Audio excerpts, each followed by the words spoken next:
So the next question is question number 3। Question number 3 क्या है? Compute the indicated products. हमें क्या बताना है यहाँ पर?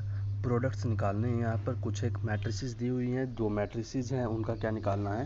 प्रोडक्ट निकालना है। तो प्रोडक्ट में हमें ये पता है कि जो फर्स्ट मैट्रिक्स होगी उसकी रो लेनी है और जो सेकंड मैट्रिक्स होगी उसकी क्या लेनी है? कॉलम लेनी है। तो यानी रो की हमें कॉलम के साथ मल्टीप्लाई करानी है। तो जैसे ये रो हो गई हमारी और ये कॉलम हो गई, हमें जो है इस रो की इस कॉलम के साथ जो है क्या करानी है? मल्टीप्लिकेशन करानी है। तो दोनों का हम फर्स्ट एलिमेंट लेंगे, जैसे ए की ए के साथ element, that will gives us A square. Now B की बी के साथ element and that will gives us B square. So जब आप लोग ये काम कर लोगे फर्स्ट रो का फर्स्ट कॉलम के साथ, तब आप करोगे फर्स्ट रो की सेकंड कॉलम के साथ। तो हम करेंगे अब फर्स्ट रो की सेकंड कॉलम के साथ मल्टीप्लिकेशन। तो फर्स्ट रो की जब हम सेकंड कॉलम के साथ मल्टीप्लिकेशन करेंगे, सेम रूल यहाँ पर अप्लाई होगा। फर्स्ट रो का फर्स्ट एलिमेंट और सेकंड कॉलम का भी फर्स्ट एलिमेंट, मीन्स ए की माइनस बी के साथ multiplication, that will gives us minus A B, और b की a के साथ multiplication, that will gives us ba। Now अब हमने क्या कर लिया, यहाँ से हमने फर्स्ट रो का हर एक कॉलम के साथ, वैसे तो मेरे पास सिर्फ 2 ही कॉलम है, लेकिन कहने का मतलब क्या है, हर एक कॉलम के साथ हमने मल्टीप्लिकेशन कर ली है किसकी? फर्स्ट रो की। अब हम चलेंगे सेकंड रो की तरफ और सेम रूल अप्लाई करेंगे यहाँ से, किसके लिए? फर्स्ट रो का सेकंड रो का फर्स्ट कॉलम। तो सेकंड रो का first element that is minus B और फर्स्ट कॉलम का फर्स्ट एलिमेंट है हमारा ए। तो यहाँ से माइनस बी की ए के साथ मल्टीप्लिकेशन करेंगे तो माइनस बी ए मिल जाएगा हमें, और यहाँ से ए की बी के साथ मल्टीप्लिकेशन करेंगे तो प्लस ए बी।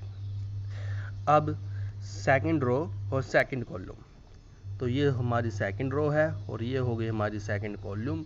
तो माइनस बी के साथ मल्टीप्लिकेशन करेंगे तो बी स्क्वायर मिल जाएगा, प्लस ए की ए के साथ मल्टीप्लिकेशन करेंगे तो ए स्क्वायर मिल जाएगा।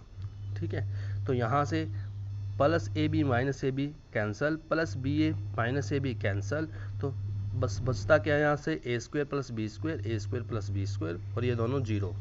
तो ये थी हमारी फर्स्ट मल्टीप्लिकेशन। तो ये था क्वेश्चन नंबर 3 का फर्स्ट पार्ट। अब एक यहाँ से ऑर्डर फॉर्मेशन वाली बात कह रहा था मैं। लास्ट क्वेश्चन में हमने बात की थी क्वेश्चन नंबर 1 में कि ऑर्डर फॉर्मेशन किस तरीके से होते हैं। सबसे पहले बात आती है कि किन्हीं भी दो मैट्रिसेस के मल्टीप्लिकेशन होने की क्या कंडीशन है। तो उनकी कंडीशन क्या होगी? कंडीशन ये होगी उनकी,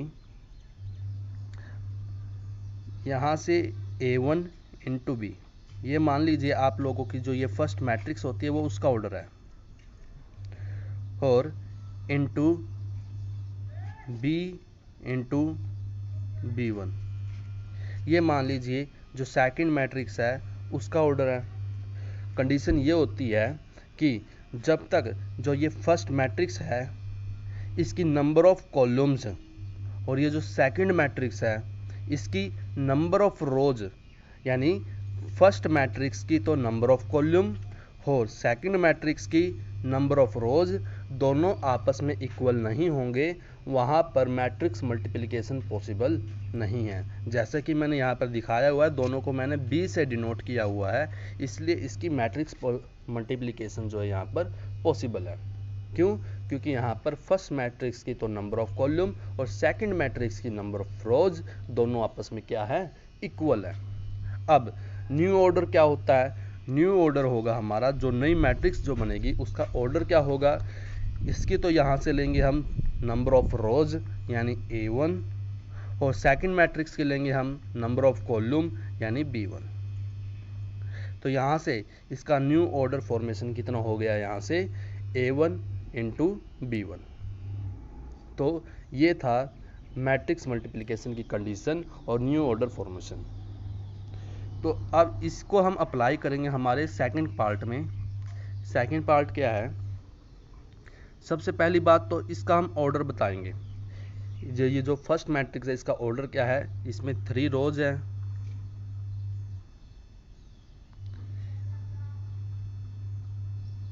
तो इस 3 रोज है तो 3 यहाँ से, और फर्स्ट कॉलम के लिए 3/1।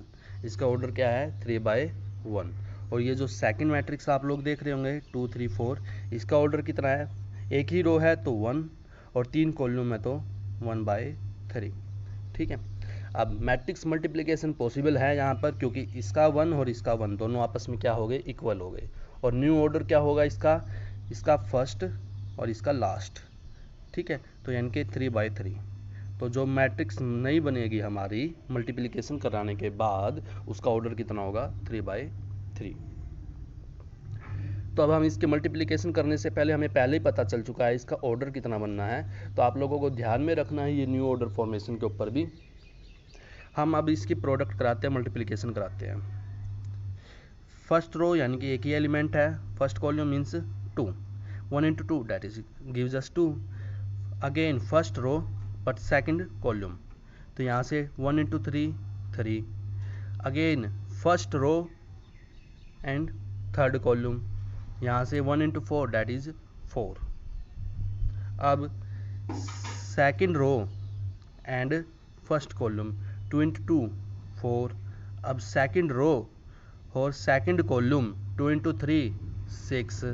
Second row third column that is 2 into 4 that is 8। Next third row and first column 3 into 2 that is 6। Again third row और second column 3 into 3 9। Third row and third column 3 into 4 12। इस प्रकार से हमारी ये नई matrix जो है multiplication की होगी। नेक्स्ट देखते हैं इसका थर्ड पार्ट।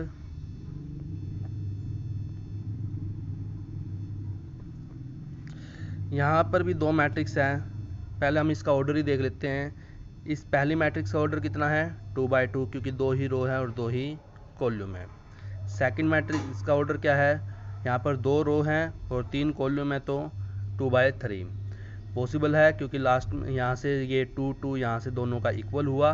और नई जो मैट्रिक्स होगी इसका फर्स्ट डेट इज़ 2 और इसका लास्ट डेट इज़ 3, यानी कि जो नई मैट्रिक्स बनेगी मल्टीप्लाई कराने के बाद उसका ऑर्डर कितना होगा 2/3। ठीक है, तो यहाँ से न्यू ऑर्डर फॉर्मेशन की अगर हम बात करें, इसका ऑर्डर कितना होगा 2/3 होगा।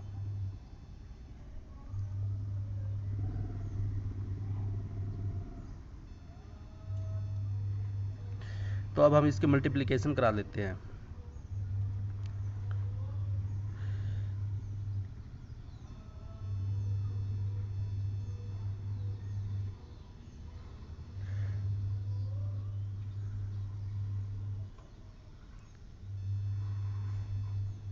First row and first column 1 into 1 that is 1 minus 2 into 2 minus 4।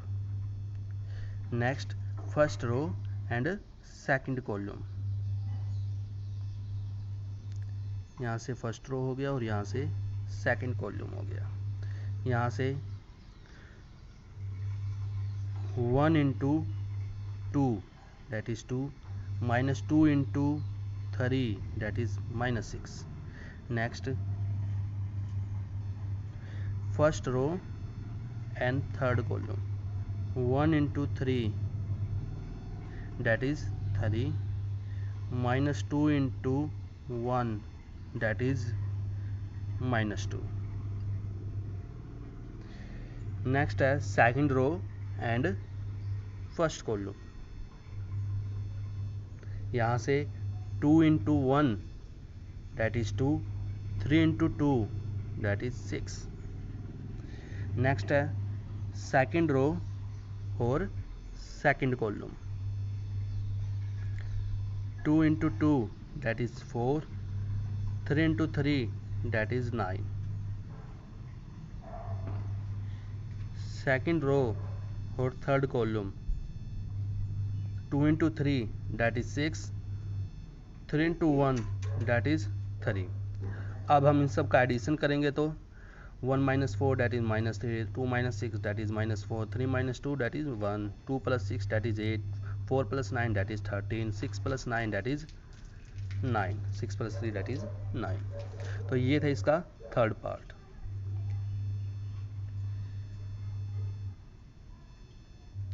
Next है फोर्थ। यहाँ से इसका ऑर्डर हो गया 3/3, इसका ऑर्डर हो गया 3/3, दोनों इक्वल है, पॉसिबल है, यानी कि मैट्रिक्स मल्टीप्लिकेशन। न्यू ऑर्डर इसका फर्स्ट यानी 3, इसका लास्ट डेट इज 3, तो जो नई मैट्रिक्स बनेगी उसका ऑर्डर कितना होगा 3/3। First row first column, 2 × 1 2, 3 × 0 0, 4 × 3 12। Again first row and second column, 2 × -3 -6, 3 × 2 6, 4 × 0 0। again first row and third column, 2 × 5 10, 3 × 4 12, 4 × 5 20। Next बात करते हैं हम किसकी, सेकंड रो और फर्स्ट कॉलम की। 3 × 1 3, 4 × 0 0, 5 × 5 5 × 3 15, 3 × -3 that is -9, 4 × 2 that is 8, 5 × 0 that is 0। Next second row and third column, 3 × 5 15, 4 × 4 that is 16, 5 × 5 that is 25। Next है third row and first column, 4 × 1 that is 4, 5 × 0 that is 0, 6 × 3 that is 18। again third row and second column, 4 × -3 -12, 5 × 2 that is 10, 6 × 0 that is 0। Again हम बात करेंगे किसकी, third row की और third column की। 4 × 5 that is 20, 5 × 4 that is 20, 6 × 5 that is 30। अब इन सब का हम एडिशन करेंगे तो हमें ये मैट्रिक्स मिल जाएगी। ठीक है, ये था हमारा फोर्थ पार्ट। नेक्स्ट है फिफ्थ। यहाँ पर अगर हम इस फर्स्ट मैट्रिक्स के ऑर्डर की अगर हम बात करें, इसमें 3 रो हैं और 2 कॉलम हैं। और इस सेकंड मैट्रिक्स की अगर हम बात करें, यहाँ पर 2 रो हैं और 3 कॉलम हैं। तो जो 2 नई मैट्रिक्स बनेगी वो उसका ऑर्डर कितना होगा, यानी कि इसका फर्स्ट और इसका लास्ट डेट इज़ 3 × 3। तो हमारी 3/3 ऑर्डर की एक नई मैट्रिक्स बनेगी यहाँ से। अब हम मल्टीप्लिकेशन करा लेते हैं इनकी। First row first column, 2 × 1 2, 1 × -1 -1। First row second column, 2 × 0 0, 1 × 2 2। यहाँ से अगेन फर्स्ट रो और थर्ड कॉलम, 2 × 1 2, 1 × 1 1। यहाँ से अब हम बात करेंगे किसकी, सेकंड रो की फर्स्ट कॉलम के साथ। 3 × 1 3, 2 × -1 -2। now again 3 × 0 0, 2 × 2 4, 3 × 1 3, 2 × 1 2। अब हम बात करेंगे थर्ड रो की फर्स्ट कॉलम के साथ। -1 into 1 -1, 1 into -1 -1, -1 into 0 0, 1 into 2 that is 2। अब यहाँ से -1 into 1 that is -1, 1 into 1 that is 1। इन सब का एडिशन करेंगे तो हमें ये मैट्रिक्स मिल जाएगी। नेक्स्ट है इसका 6th पार्ट। यहाँ से इस फर्स्ट मैट्रिक्स ऑर्डर की अगर हम बात करेंगे, इसमें 2 रो हैं और 3 कॉलम है, तो इसका ऑर्डर हो गया 2/3। सेकंड मैट्रिक्स ऑर्डर की अगर हम बात करेंगे, यहाँ पर 3 रो हैं और 2 कॉलम हैं, तो नई मैट्रिक्स का जो ऑर्डर होगा वो कितना होगा, इसका फर्स्ट दैट इज़ 2, इसका लास्ट दैट इज़ 2। तो 2/2 ऑर्डर की एक नई मैट्रिक्स बनेगी यहाँ से। इसकी फर्स्ट रो ले लेते हैं और इसकी फर्स्ट कॉलम ले लेते हैं। 3 into 2 6, -1 into 1 -1, 3 into 3 that is 9। अगेन यहाँ से first row but second column, 3 into -3 that is -9, -1 into 0 0, 3 into 1 3। यहाँ से अब हम लेंगे सेकंड रो और first column, -1 into 2 that is -2, 0 into 1 that is 0 and 2 into 3 that इज़ 6। यहाँ से फिर से second row but second column, -1 into -3 that is 3, 0 into 0 that is 0, 2 into 1 that is 2। इनका एडिशन वगैरह करेंगे हम तो हमें ये मैट्रिक्स मिल जाएगी। तो ये था हमारा क्वेश्चन नंबर 3।